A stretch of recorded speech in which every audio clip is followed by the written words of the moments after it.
Many members gathering here today visibly shaken by what occurred. We are now seeing a helicopter that appears to be landing closer to where we are here at this rally. Just tense and chaotic moments that played out here in a situation that is still developing and unfolding, as we still await details more what happened.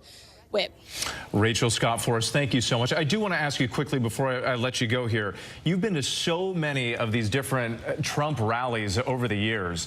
Security is obviously incredibly tight. Tens of thousands of people go to these things. Can you just talk about what it's typically like when they search people as they go in? Yeah.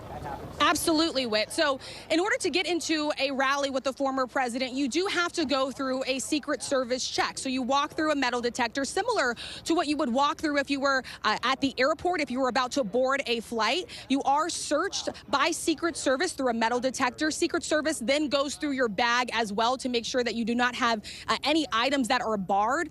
Typically, people aren't even allowed to bring in large backpacks or large items as well, because this is an event with the former president. And members of the press are allowed to bring our laptops in. But I could tell you that Secret Service takes this very seriously. They do screen every single person that enters these rallies. And because of that, the lines often get very, very long as they are waiting to get people cleared in order to enter these rallies. Security is utmost important for the Secret Service. We have seen that at every single rally that we have gone into. We've seen people be turned away maybe because they brought something that they weren't allowed to have, or maybe they had to leave something with Secret Service. They could not enter the rally. So they are diligently checking every member that enters these Trump rallies. Clearly, we do not know exactly what happened here today. We are still learning details, and of course, we'll bring those to you as we have it. But one thing I can tell you is there are definitely security precautions underway for anyone that wants to enter a rally or an event with the former president.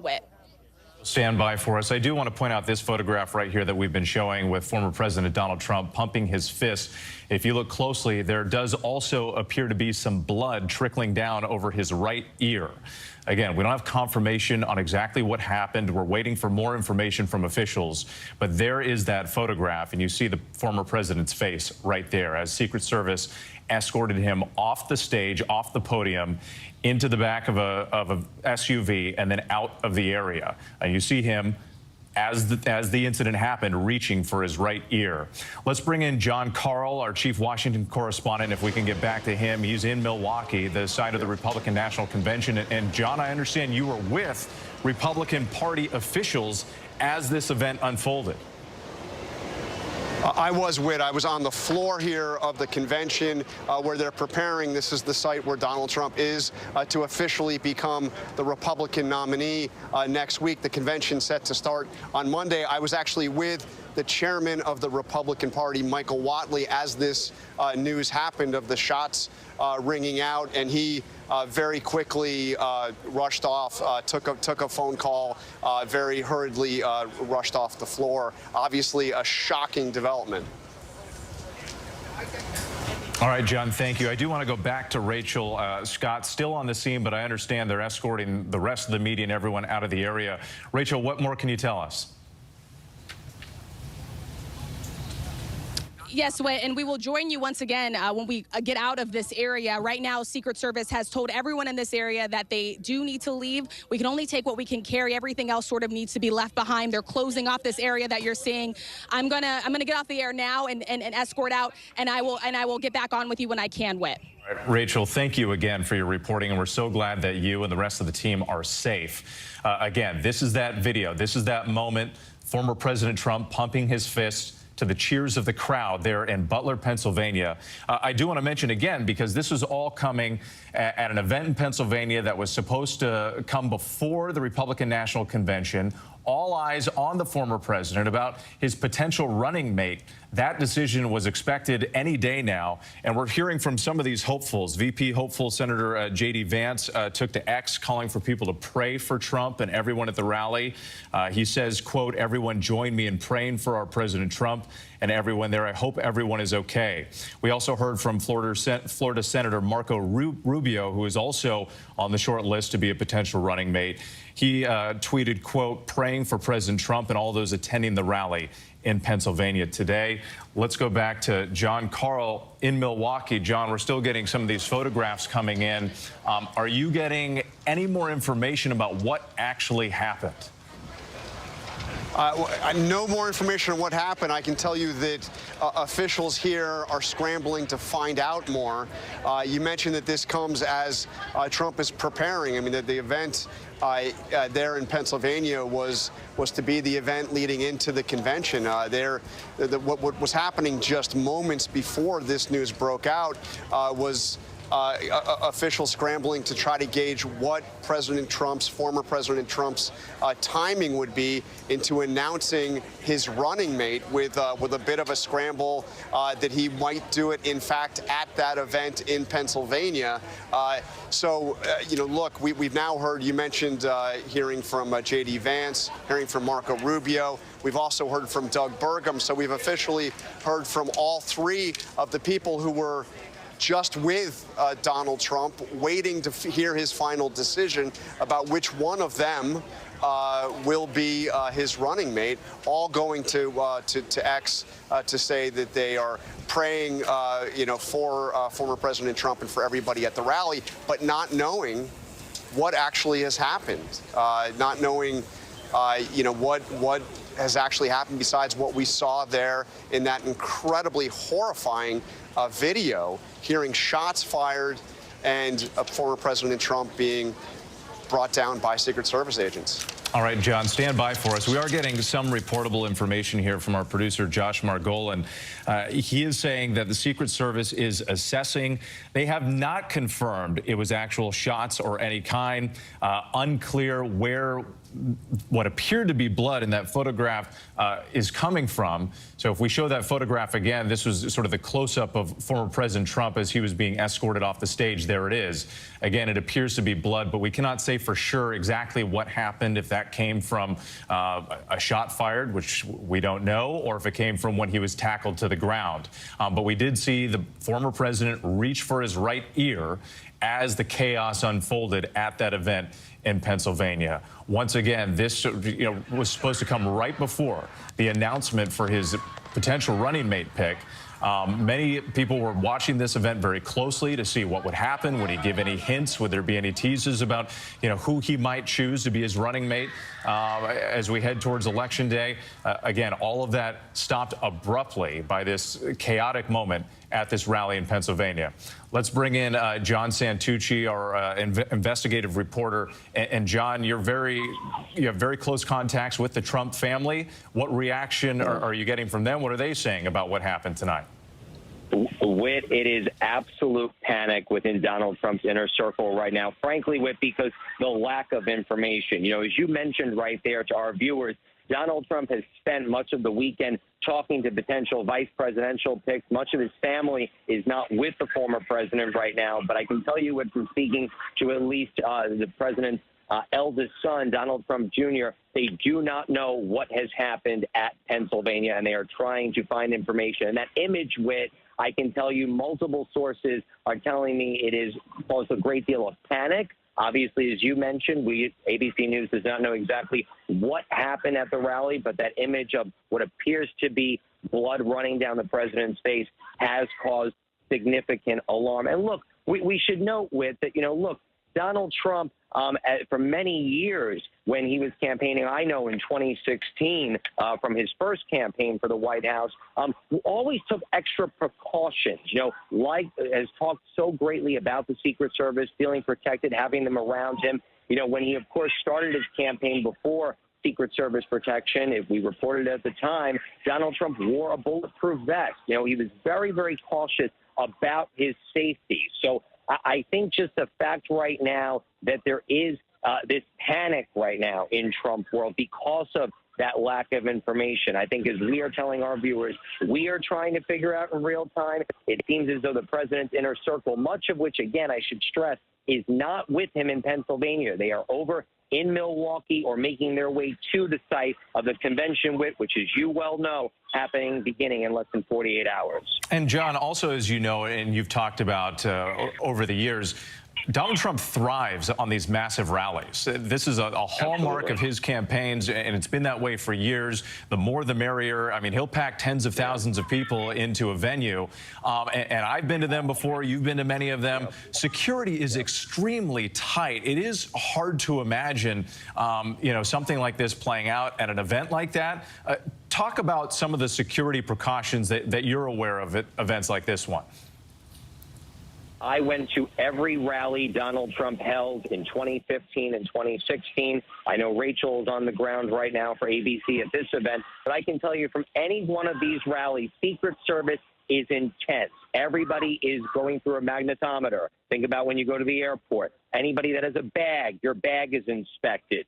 If you have any liquids, they sometimes would make you pour them out, almost like boarding an airplane. That's what everybody at home should be thinking about right now with these rallies. It is so secure. And we must remember, too, Whit, Donald Trump is unique in the sense that he has had Secret Service protection since the late 2015, early 2016, even before he became the Republican nominee in that contest. Now, here in this situation, he has protection for two reasons. One, being the presumptive Republican nominee, but obviously as a former president, he has those protections too, Whit. So everything that you can imagine for the Secret Service right now is, one, evaluating how this could have happened, but also, let's be clear, we've been talking about how close we are to the election, but there is still such a significant amount of time to go. And you have to imagine now, both for campaigns led by Donald Trump and for President Joe Biden's campaign, look,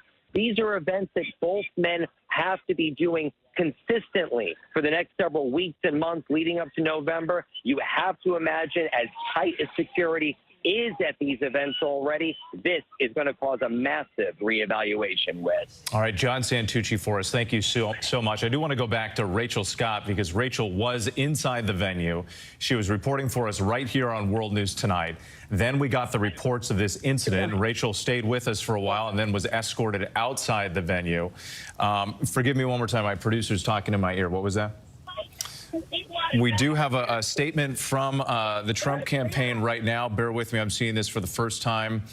We're told that President Trump thanks law enforcement and first responders for their quick action during this heinous act.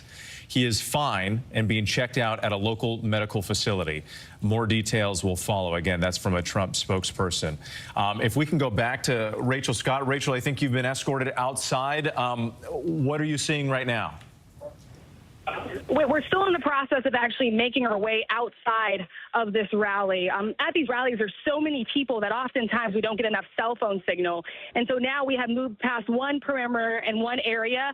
Now we are moving out to where we came in. We're passing by different areas where they were checking us in at this point. We're with a number of Trump supporters who are also trying to leave this area. Secret Service is trying to clear this scene so they can continue investigating exactly what happened during this rally. And so we are clearing out now. We're heading back to our vehicles among, I would probably say, at least 100 or so Trump supporters who are also making their way out. I will tell you just candidly, talking to Trump supporters as they were leaving, and people were waiting around asking what happened. People were checking on each other, asking if they were okay.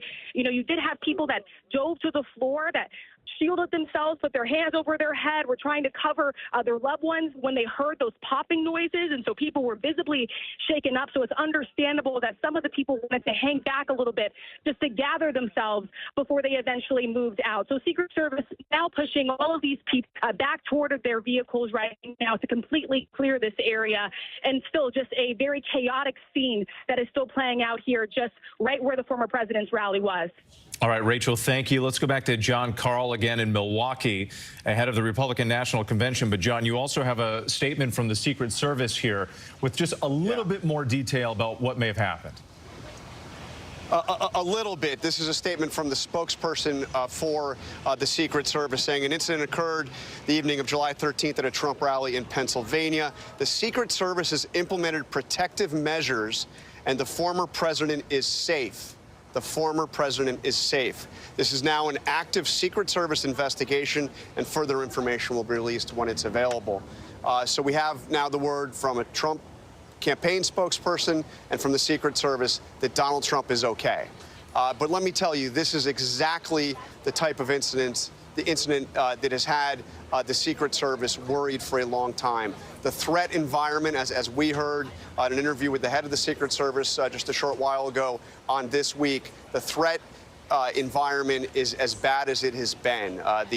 Obviously, we hear it in the divisive rhetoric in this country, the deep divisions, but the threats, the actual threats, are as high as they have ever seen it, and at a time when the Secret Service is stretched thin. I mean, this has been an ongoing issue. There were investigations, congressional investigations that go back to the second half of the Obama administration, warning about the Secret Service and the challenges it is facing in terms of personnel, overtime, demands, the threat environment being as high as it is.